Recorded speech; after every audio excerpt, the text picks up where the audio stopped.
afternoon, guys. Welcome back to the channel. And my name is Solomon. For those of you that are new to the channel, please do not forget to like, subscribe, and share. And if you have any comments, drop it in the comment section down below. Also, there is a tiny bell beside the subscribe button. That's to turn on your post notifications so you know when I drop a new video. You guys have to know when I drop a new video. Today, we're going to be talking about some questions you need to ask an agent. Like if you need an agent to sell your house or to buy you a house, or like to assist you in buying a house though. If you need an agent to assist you with those things, you need to make sure that you have the right agent for you, because there are some agents that actually do not have your best interest at heart, and it's very, very wrong. There are some agents that are actually just in it for the money. Fine, yes, you have to be in it for the money. Obviously, it's their work, like they have to be in it for the money, but still they should be able to like give you a very good customer service. They should actually put you first whenever they're assisting you to look for the house. Please don't mind the change of background, because I'm still trying to like find out like a very good place we're gonna be using for our like talks like this. You understand? I'll still be changing places, like I'll still be changing places like spaces and everything, but like you can just have to just bear with me for the meantime, and I'm gonna make sure I find a very good place that we're gonna be using for our talks. You get me? Obviously, everyone wants a very good agent that will be able to like attend to their needs, give them what they actually request for when they want to buy a house. And obviously, we also want someone that will actually assist us and someone who knows how the market is. There are some questions you actually have to ask an agent so that you would know that yes, this person knows what he's saying, this person knows what he's doing, and this person knows the market very well. So you have to ask the agent some questions so you know that yes, this person is the right fit for me.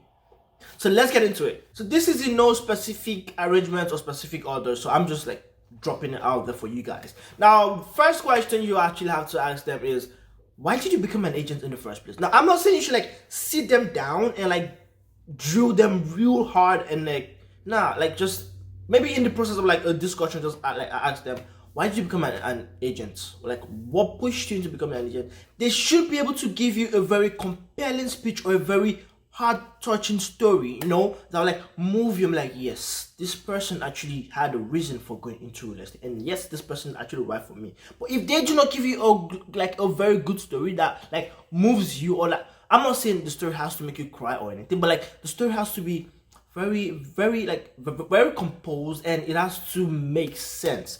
Obviously, yeah, some people will like obviously create a story up, some would like just tell you like the exact reason why they actually got into real estate, but the person should actually tell you the exact reason why they got into real estate, and that would also help you in making the decision if yeah, he's right for me, she's right for me. And if they do not give you the right answer that you're looking for, or like they were not able to like move you or something, don't tell them that nope, they failed. Just keep the discussion going. Understand? Just keep it going, and then over the phone you're like, sorry, unfortunately, we would have to cancel. I realized that you're not the best fit for me. Simple. Tell them straight up over the phone. Next point should actually be you asking them like, okay, what are the mistakes people make when they're actually buying their first home?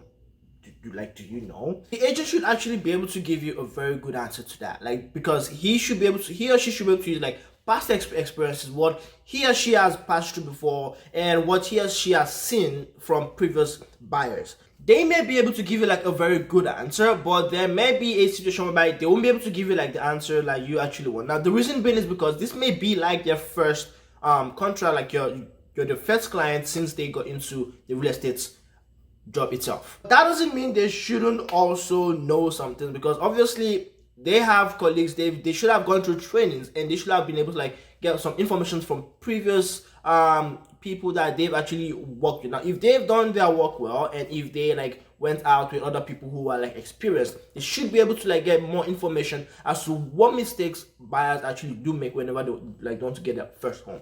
The next point should actually you asking them, what do they actually do different from other real estate agents? Now, that's a very sensible question. Now, that question will be able to like bring out where like how they actually advertise, how they actually do things differently from other agents. Now, if they are not able to like differentiate between their ways and other agents' ways, now fine, yes, there are common ways that agents do find prospects. At least there should be one different thing that the agent actually does, and the agent should be able to like tell you what exactly they do. If they are not able to like tell you what they do, or like a different method, or like something different, then what are we still doing here? Like, why are we still sitting right here, bro? Like, get out, bro. I'm just kidding. Don't tell the agent to get out. The next question you should be asking the agent should be like, "Hi, Mr. or Mrs. Agent. Do you by any chance know which other professional we should be able to work with? Because we're trying to buy a house or we're trying to sell a house." Now here they should be able to give you a very good answer. Depending on if you're buying or you're selling your house or you're buying a house, they should actually be able to give you some contact information of like a roofing guy, or they should give you like a painter or a builder. They should be able to like have people like connections, contact information that would actually help you, and obviously they know how credible those people are. So if they're giving you people that are credible, then yes, that's a very good agent. The next question I would expect you to ask the agent should be, why exactly should I work with you? Can you tell me why I should work with you?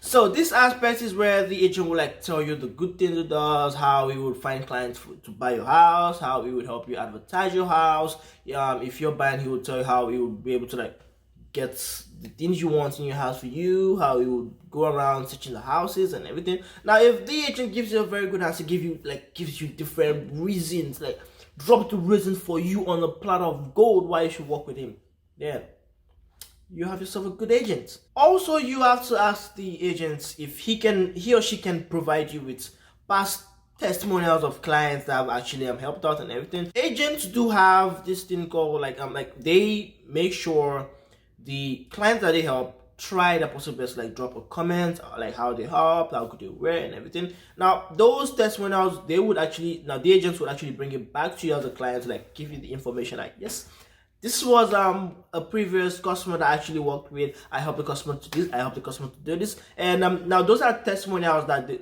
would actually give to you. Also, if the agent has a website, now on their website they should have a place for testimonies and stuff like that. The last point I'm actually going to be touching on today is going to be in regards to the agreements. Now, there are agreements that you as the buyer or the seller would have to sign with the agent you're speaking with. It's either you sign it with the agent or you sign it with that brokerage. There are two agreements the agent is meant to bring to you, so you make your choice. Now, this goes for the buyer and the seller, whichever aspect of the table you are. The first agreement, we're talking about the buyers right now. So the first agreement is the buyer's representative agreement, and the second one should be the customer service representative agreement. I'm going to be differentiating between the two of them right now. The buyer's representative agreement means you would stick with that agent or the brokerage for a specific amount of time, except if that brokerage has the cancellation option whereby you can cancel if you're not satisfied with your services and everything. Now you can cancel it and then go to a different brokerage or a different agent. But if you do not have that option to cancel out, like let's say for a year, you have to stay with them for a full year. Now you won't be able to like go and meet at like a different agent if you're not satisfied with them. That's where the customer service representative agreement comes in. The customer service representative agreement means that they will just be like answering your questions, guiding you in one or two ways. They won't be giving you as much energy, much benefits that you should be receiving. They won't give you that vibe that yes, they are actually helping you like down to the end, even though yes, they're still supposed to like help you with the customer service agreement, but still there's a difference in the way they would actually help you out, whether you're signing the buyer's agreement whereby you're fixed to them, or you're signing the customer service representative agreement whereby you're not fixed with them. So when you're signing a customer service representative agreement, that means you can actually like go to like a different brokerage, you can go and meet a different agent, and then you can still talk to other agents. So that's different between the two of them. Now this happened to me and the agent gave me just one. He gave me just one. Why would you give me just one? Like, give me the option to make my decision, not that you're making my decision for me. It doesn't work out that way. I'm the one coming to you. I need an agent. I am a buyer. I need someone to help me out. I felt like he didn't know that I knew what I know. Did you see that? Did you see that? I felt like he didn't know that I knew things like this. I felt like he saw me as a very like a small boy who's just coming to like just coming to like play around, just coming to waste my time and everything. And I just got like inside me, I was really pissed because he just gave me just one document. I needed two. What it happened was I requested for the other one. Instead of me to sign the first one, I didn't sign the first one. I requested for the other one and then I signed the other one. I didn't like the thing he did, like what he did to me. Fine, quite alright. Yes, I'm meant to sign the buyer's representative agreement. It's a norm. But still, give me the option to make my choice for myself. Not that you'll be the one making the option for me. So we've come to the end of the video for today. Thank you guys very much for watching the video till the end. I really love you guys so much. Please don't forget to like, subscribe, and share. Like, smash the like button, guys. Also, if you have any comments, drop it down in the comment section below. And I'm gonna be seeing you guys in the next video. And as always, stay safe, guys.